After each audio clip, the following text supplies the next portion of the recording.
रामधन बहुत गरीब था। दिन भर मेहनत मजदूरी करके सिर्फ 2 वक्त की रोटी के पैसे जुटा पाता था। खुदा का यह वसूल है कि वह गरीब के घर कन्या को अवश्य जन्म देता है, ताकि वह किसी न किसी तरह का कन्यादान करके अपना परलोक सुधार सके। कन्यादान महादान माना गया है। जिसके वंश में कन्या जन्म लेती है, वह वंश इस महादान से विहीन रह जाता है। गरीब रामधन के घर में भी एक कन्या ने जन्म लिया था, जिसे उसने अपनी हैसियत के अनुसार पढ़ाया लिखाया। रामधन की बेटी का नाम कविता था, जो युवावस्था में आते आते काफ़ी सुशील और सुंदर युवती बन गई थी। युवक युवती उसकी सुंदरता को देखकर ओह भरने लगते थे। एक दिन रामधन के मित्र गोपाल ने उससे कहा, मित्र, अब तुम्हारी पुत्री कविता भी विवाह योग्य हो गई है। लड़की पराया धन होती है और पराया धन अपने पास ज़्यादा समय तक नहीं रखना चाहिए। चोर लुटेरे सरेआम घूमते फिरते हैं। इसलिए अपनी पुत्री कविता का विवाह योग्य वर देखकर जितनी जल्दी हो सके संपन्न कर दो। तुम ठीक कहते हो मित्र, मैं आज ही से अपनी बेटी के लिए योग्य वर की तलाश करता हूँ। रामधन ने अपने मित्र का धन्यवाद करते हुए कहा, बस उसी दिन के विवाह के लिए लड़का तलाश करने में जुट गया। रामधन की मेहनत रंग लाई और बहुत जल्द ही उसे कविता के लिए एक योग्य वर मिल गया। कमल शहर में रहता था और छोटा मोटा कारोबार करता था। 2 वक्त की रोटियों में कोई टोटा नहीं था। कविता दुल्हन बनकर कमल के घर आ गई। उस रात उन दोनों की सुहाग रात थी। जब कविता फूलों से सजाई गई सेज पर बैठी हुई थी। घर में उसके अलावा कोई नहीं था। कमल अब अकेला था। उसकी शादी में आने वाले सब रिश्तेदार चले गए थे। रात के 11 बज गए थे। कविता को समझ में नहीं आया कि उसके पति आज की रात भी कहाँ रह गए। धीरे धीरे 12 बज गए। 12:10 पर दरवाज़ा खुला। कविता संभल कर बैठ गई। उसने घूंघट और नीचा कर लिया। कमल धीरे धीरे चलता हुआ सुहाग सेज पर पहुंचा। वह अपने आप पर काबू रखने का पूरा प्रयास कर रहा था। उसके कदम लड़खड़ा रहे थे। कविता कलेजा थाम कर रही थी।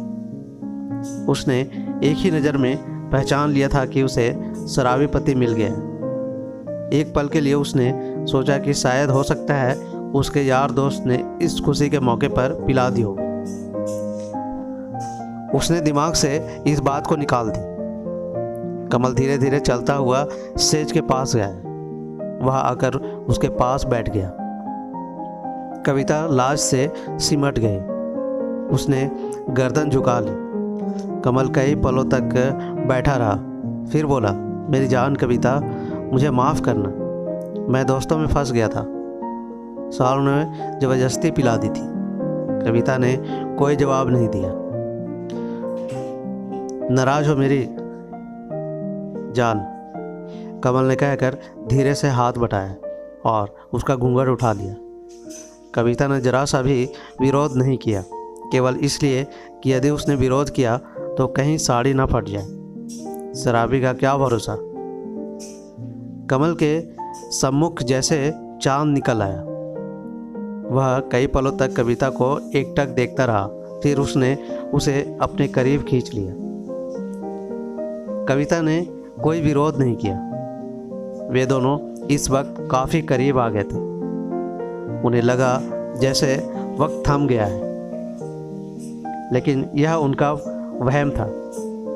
रात मंथन गति से बीत रही थी। कमरा अंधकार में डूबा हुआ था। कविता सुबह उठी और घर के काम में लग गई। उसके यहाँ और तो कोई था नहीं जो काम में उसका हाथ बटा सके। कमल काफ़ी देर से उठा। कविता ने उठाया था। चाय बनाकर कमल ने चाय पिलाई। कविता खाना बनाने में लग गई। उसका ख्याल था कि कमल अपने काम पर जाएगा, लेकिन वह काम पर नहीं गया। जब कविता ने पूछा कि काम पर नहीं जाओगे क्या, तो उसने कहा, अभी 2-4 दिन कहीं नहीं जाना। 5 दिन हो गए, कमल काम पर नहीं गया। छठे दिन कविता ने उससे कहा, अब आपको काम पर जाना चाहिए। यदि आप काम पर नहीं जाओगे तो खर्च कैसे चलेगा? सब चल जाएगा, तुम क्यों चिंता करती हो? कमल ने कहा, काम भी लेंगे, अभी कौन सी आफत आ गई है। फिर कविता ने कुछ नहीं कहा। 1 सप्ताह बीत गया। कमल हर रात को पी कर आता था और उसके चिपक जाता था, जैसे वह उसकी वासना की तृप्ति का सामना हो। कविता बुरी तरह परेशान थी, परंतु करे तो करे क्या। उसने कई बार दबी जुबान से कहा भी कि आपको शराब नहीं पीना चाहिए, लेकिन कमल ने उसकी बात पर कोई ध्यान नहीं दिया। इसके घर से उसके पिता आए और कविता को कुछ दिन के लिए अपने साथ ले गए। 2 दिन बाद कमल उसे फिर ले आया। उस दिन शाम को कमल के 2 मित्र घर में ही आ गए थे। उन तीनों ने एक साथ बैठकर शराब पी। कविता को यह सब अच्छा नहीं लग रहा था, परंतु करती तो क्या करती, मजबूर थी। वह जाकर अपने कमरे में बिस्तर पर बैठ गई। इसका पति और उसके मित्र रात को 11 बजे तक पीते रहे। 11 बजे के बाद जब कविता बैठी रही, उसे नींद आ गई और वह सो गई। उसका तो यह रोज का काम था। उसकी आंख तब खुली जब किसी ने उसे दबोच लिया था। उसने आंख खोलकर देखा, उसका पति नहीं था। उसने चीखना चाहा तो उसने उसके मुंह पर हाथ रख दिया। काफ़ी देर तक संघर्ष चलता रहा। आखिर में उसने कविता को दबोच लिया, किसी हिरनी की भांति, जैसे कोई सिंह दबोच लेता है। कविता रोती रही। वह उसके चुंगल में कसमसाती रही और उसकी इज्जत लूटती रही। वह सोच रही थी कि उसका पति किस काम का, जिसे इस बात का भी ज्ञान नहीं कि उसकी पत्नी के साथ क्या हो रहा है। उसके पति का यह साथी अपनी मनमानी करके चला गया। रात्रि के करीब 3 बजे उसका पति कमल उसके पास लड़खड़ाते हुए कदमों से आया। उसने कविता को छूना चाहा तो उसने उसे दूसरी ओर धकेल दिया। वह पलंग से नीचे गिर गया। बेशर्म, तुम्हें डूब मरना चाहिए, कविता ने पागलों के समान चीखते हुए कहा। क्यों, क्या हुआ? यह तुम पूछते हो क्या हुआ? कविता ने उसी तरह चीख कर कहा। जिन्हें तुम अपना दोस्त कहते हो, जिनके साथ तुम शराब पीते हो, जानते हो उसने मुझे एक ने क्या किया? क्या किया? उसने मेरी इज्जत लूट ली। हाँ हाँ हाँ, अच्छा तो तुम इस वजह से नाराज हो? अरे मेरी जान, कोई बात नहीं, वह बहुत पैसे वाले हैं, उसके आने से मुझे कोई ऐतराज़ नहीं है। कमल ने एक जोरदार ठहाका लगाते हुए कहा। ओह, अब हर बात कविता की समझ में आ चुकी थी। वह समझ गए थे कि उसको उसके पास भेजने वाला उसका अपना पति ही था। ग्लानि से उसका मन भर गया। वह सोचने लगी कि ऐसे कैसा पति मिला जिसे ना अपनी इज्जत का ध्यान, ना अपनी पत्नी का। वह उसकी कमाई खाना चाहता है, वो भी गंदी कमाई। उसे तो बहुत पहले समझ लेना चाहिए था कि जो पति अपने रोजी रोटी के लिए सतर्क नहीं हो सकता, वह अपनी पत्नी के लिए क्या प्रतिक्रिया दे सकता है। कविता दूसरी ओर करवट लेकर सो गई। उसने कमल को अपने तन पर हाथ तक नहीं लगाने दिया। दूसरे दिन भी उसने कमल से कोई बात नहीं की और कमल, वह सोच रहा था कि कोई बात नहीं, ना बोली ना सही, धीरे धीरे सब कुछ बर्दाश्त करने के बाद आदत पड़ जाएगी। जिस समय कमल शराब पीकर कमरे में आया, उस समय कविता अपनी किस्मत पर रो रही थी कि उसने पिछले जन्म में कौन सा पाप किया था कि उसको कमल जैसा पति मिला, जिसे उसकी इज्जत का कोई ख्याल नहीं है और अपने हाथों से अपनी पत्नी को दूसरे को सौंप रहा है। जबकि मर्द तो ऐसे होते हैं कि कोई उसकी पत्नी की ओर नज़र भरकर देख भी ले तो वह मारने को तैयार हो जाता है। किस बात का पति है वह? क्या केवल नाम का, या उसके द्वारा वह स्वयं धन पैदा करना चाहता है? ग्लानि से बुरी तरह मन भर गया था। कमल ने कविता को हाथ लगाया। कविता ने उसका हाथ झटक दिया और कहा, तुम्हें मेरे जिस्म पर हाथ लगाने का कोई अधिकार नहीं है। किस बात के पति हो तुम? कविता ने कहा, क्या केवल इस बात के कि तुम मदिरा पान करके आओ और मेरे तन को सेको? पति कैसे होते हैं? उनका क्या कर्तव्य होता है जानते हो तुम? पति वो होते हैं जो कमा कर लाए और अपने घर का खर्च चलाए। पत्नी यदि गलत रास्ते पर जाती नज़र आए तो उसे खूब डांटे। तुम्हारी तरह के पति नहीं होते जो नोटों के लिए अपनी पत्नी को दूसरे को सौंप देते हैं। सच तो यह है कि तुम्हें तो डूब मरना चाहिए। तुमने तो दुनिया भर के शहरों को बदनाम कर डाला है। तुम मेरे पति नहीं हो सकते हो। गर्म गोश्त में व्यापारी जरूर हो सकते हो जो पैसे की खातिर अपनी बीवी से धंधा करवाते हो। कमल ने कुछ नहीं कहा। वो बस उसी तरह से छेड़छाड़ करता रहा। काफ़ी देर बाद बोला, कविता तुम क्यों परेशान हो? औरत को डर तो अपने पति का ही होता है। जब मुझे कोई ऐतराज़ नहीं है तो तुम क्यों चिंता करती हो? खाओ पियो मौज करो। क्या कहूँ तुम्हें? क्रोधित कविता बोली। कोई उचित शब्द नज़र नहीं आ रहा है क्या? हाँ, यदि तुम्हारे स्थान पर मैं होती और मेरे स्थान पर तुम होते तो अब तक तुम्हारी इस नीच और जलील दोस्त की गर्दन कमल से कलम कर चुकी होती और स्वयं अपने को गोली मार ली होती। इस संसार में केवल इज्जत ही गई तो, और यदि वह भी समाप्त हो गई तो फिर क्या बचा?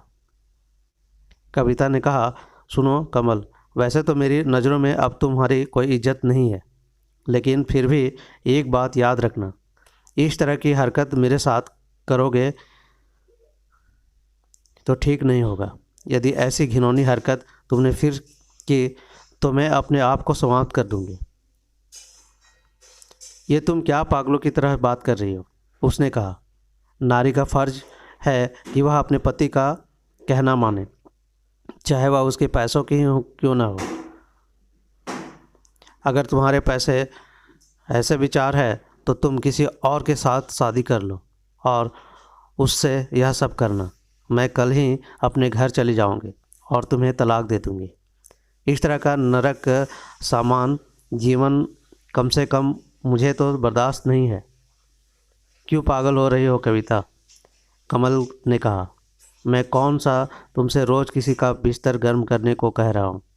कभी कभार कोई आ गया तो ठीक है, नहीं तो नहीं। तुम क्या समझते हो मुझे? उसने कहा, मैं कोई वैश्या हूँ जो अपने तन का सौदा करके तुम्हारे पेट भरूंगी। अरे अगर तुम कमा नहीं सकते हो तो डूब मरो या घर में चूड़ियाँ पहनकर बैठ जाओ। नारी तो पुरुष की इज्जत होती है। किसी ने कहा है, नारी सर्वस्त्र पूज्यते है। कहते कहते कविता हाँफने लगी और कुछ देर खामोश रहने के बाद उसने कहा, तुम इन सब बातों को तभी समझ सकते हो जब तुम्हें अपनी इज्जत का ख्याल हो। तुमने तो ये अंगूर की बोतल ऐसे गले लगा रखे हैं जिसमें तुमने सोचने समझने की शक्ति को समाप्त कर दिया है। अगर तुम में थोड़ी बुद्धि भी होती है तो इस शराब को छोड़ो और अपना काम करो। शराब पीने वालों का यही हाल होता है, उनके घर बर्बाद हो जाते हैं। सच यही है। शराब आदमी को सोचने समझने की शक्ति को समाप्त कर देता है। कमल ने उसके बाद कुछ नहीं कहा। वह दूसरी ओर करवट लेकर सो गया।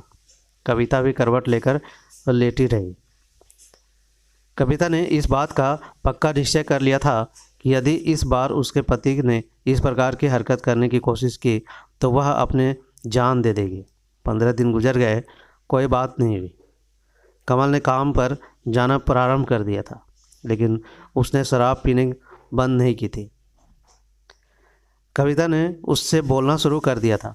उसने सोचा कि यदि शायद उस दिन की बातों का उस पर असर हो गया है और वह सीधा राह पर आ गया है। कभी कभी ऐसे भी हो जाता है कि आदमी को कोई बात गलत लग ही जाती है।